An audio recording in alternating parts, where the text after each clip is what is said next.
Bismillahirrahmanirrahim. Assalamu alaikum, dear students. Hopefully, you are doing well. May Allah shower all His blessings upon you and your family. Remember me in your prayers too. Dear students, we have discussed the chapter What Life Has Taught Me, and we have just finished that chapter. And now, today, we are to discuss some of the questions about that chapter. First of all, we are going to read the first three questions regarding this and the important aspects of this chapter. The very first question is, what were Russell's hope before the world wars? What were his belief in his youth? I have discussed in detail this aspect of the chapter. I have told you what was his belief in the young age. He wanted to give respect to others. He was in want of democracy, freedom, respect for individual, and tolerance. And but as far as the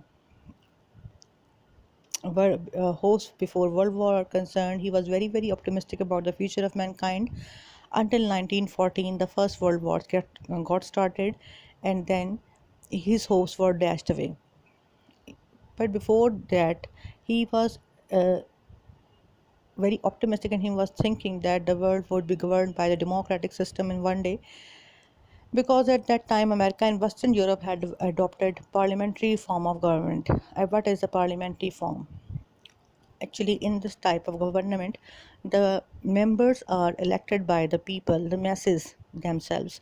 They are to elect their representative, and their representative are going to elect the next stage representative of the from them side, and so it leads toward the president or the prime minister of the country. It is called the parliamentary form of government.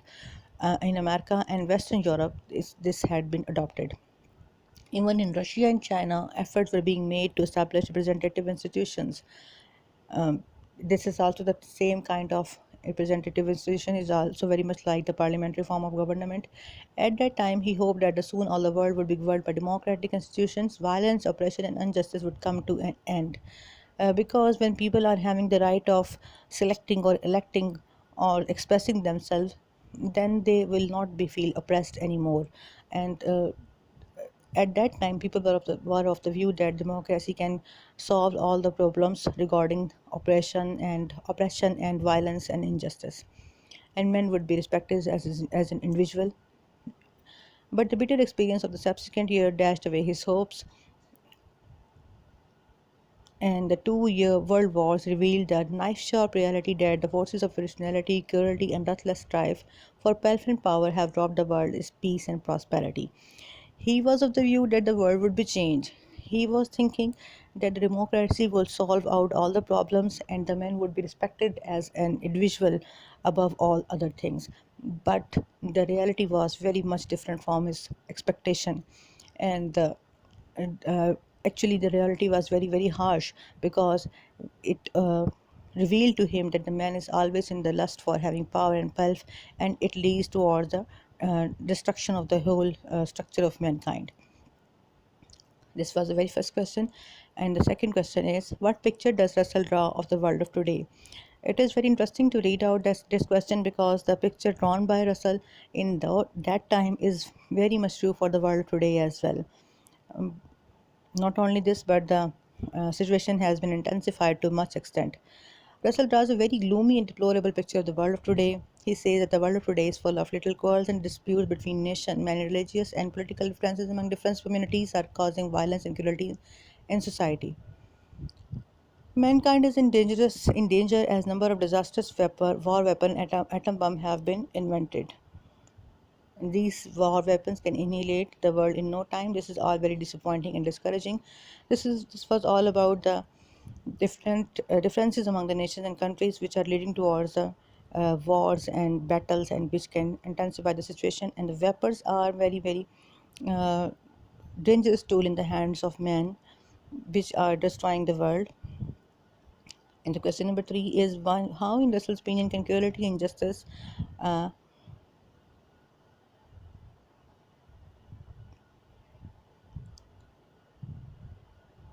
sorry how, in Russell's opinion, the world be made peaceful, or what does Russell mean by the respect of the individual?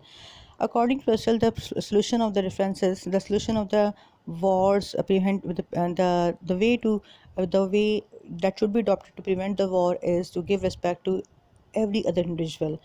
uh, I have discussed this thing many times that it is required to give respect to their status, their class, their creed, their color, their religion, their caste, everything. If you are going to respect other people's view, their point of view, their opinions, then the differences can be minimized. And if differences can't be minimized so far, uh, even then the situation can be made peaceful by avoiding some kind of war or some other uh, battle as well. So if we are not going to give the self-respect to the men, then it would lead towards the injured self-respect, which was cause the either men become a savage or the man would become a slave.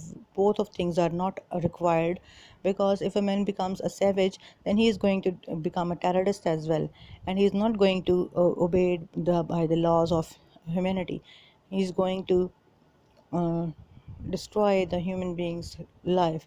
And as far as self a slave is concerned, then he is going to destroy his own self.